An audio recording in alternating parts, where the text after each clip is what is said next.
আবু সাইদের শাহাদত ছিল এই আন্দোলনের একটা বিশাল টার্নিং পয়েন্ট। একটা নিবৃত পল্লীর ছেলে, গরিব পরিবারের সন্তান, তার পরিবারে তার মতো শিক্ষিত আশেপাশে, এই তার শিক্ষার আশেপাশে আরেকজন সদস্য নাই। সেই ছেলেটাই দুনিয়ায় নতুন ইতিহাস রচনা করলো। খোলা বন্দুকের সামনে টানা মেলে বুক চিতিয়ে বলেছিল, বুকের ভিতরে তুমুল ঝড়, বুক পেতেছি গুরুতর। সে জেনে শুনে শহীদ হওয়ার জন্য ডানা মেলেছিল এবং তার পথ ধরে বাকি শহীদেরা বলেছে, আবু সাইদ আমাদের ভাই, যে শাহাদতের সিঁড়িতে সে পা রেখেছে, আমরা জাতির জন্য সেই শাহাদতের পিড়িতে পা রাখতে চাই। এটাই হয়েছে। উত্তরার একটা ঘটনা আমি কোনোভাবে বলতে পারি না। 7-8 বছরের একটা শিশু হাতের মধ্যে ইটের টুকরো নিয়ে নেমেছে, তেড়ে যাচ্ছে পুলিশের দিকে। যুবকরা তাকে হাতে ধরে থামানোর চেষ্টা করতে, সেই তুমি কোথায় যাও? বলে, আমি আন্দোলনে নেমেছি, আমি প্রতিরোধ করতে চাই, প্রতিঘাত করতে চাই। কেন এসেছে? আন্দোলন করতে এসেছে। কি জন্য তোমার আন্দোলন? ওরা আমার ভাইকে খুন করেছে। এ তোমার ভাই? আবু সাইদ আমার ভাই। তোমার বাড়ি রংপুর? না, আমার বাড়ি ঢাকা। তাহলে আবু সাইদ তোমার ভাই হয় কিভাবে? যে জাতির জন্য জীবন দিয়েছে সে আমার ভাই হবে না তো ভাই হবে কি? তারা বলেছে, বাবা তোমার আন্দোলন হয়ে গেছে, তুমি যাও, আমরা আছি। ঝাঁকি মেরে ছেলেটা বলল, ছাড়েন আমার হাত, আপনার আন্দোলন আপনি করেন, আমার আন্দোলন আমাকে করতে দেন।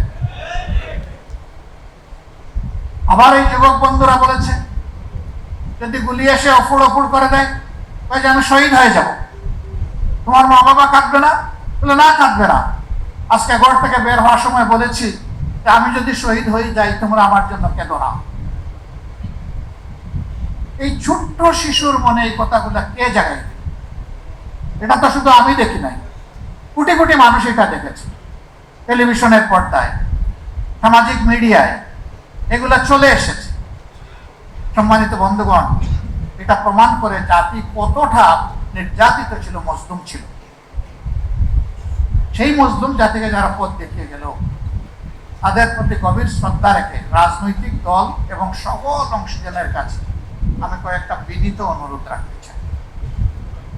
তারা একটা বৈষম্যহীন বাংলাদেশ চেয়েছিল, একটা মানবিক সুন্দর বাংলাদেশ চেয়েছিল, দুর্নীতি দুঃশাসন মুক্ত বাংলাদেশ চেয়েছিল।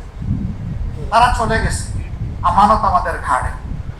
তাদের রক্তের দিকে একটু তাকা, তোর তাজা সেই শিশু, কিশোর, যুবক, নারী পুরুষের দিকে তাকা, যারা জীবন দিয়েছে, তাদের দিকে তাকাইয়া বিপ্লবের সাথে অসঙ্গতিপূর্ণ এমন কোন অপকর্ম মেহেরবানি কেউ করবেন না। যদি করেন, শহীদদের আত্মা কষ্ট পাবে, তাদের রক্তের অপমান করা হবে। আর জীবিত শহীদ যারা পঙ্গু হয়ে আছে, তারা ভীষণ কষ্ট পাবে, তারা অভিশাপ, তারা মজলুম দেশবাসী অভিশাপ দেবে।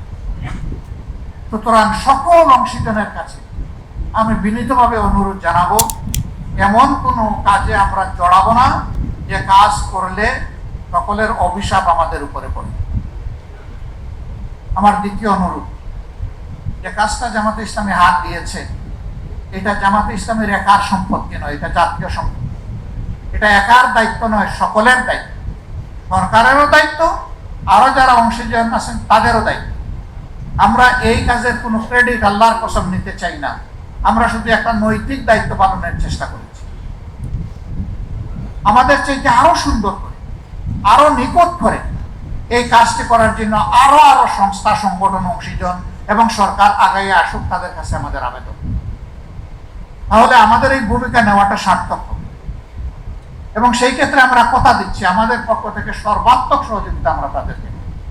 আসুন, আমাদের শহীদদের স্বপ্ন বাস্তবায়ন, একটি সৌম্য সৌন্দর্যের বাংলাদেশ, বৈষম্যহীন, দুর্নীতি দুঃশাসন মুক্ত বাংলাদেশ, সর্বোপরি বলবো একটি মানবিক বাংলাদেশ গড়ার জন্য আমরা এগিয়ে যাই।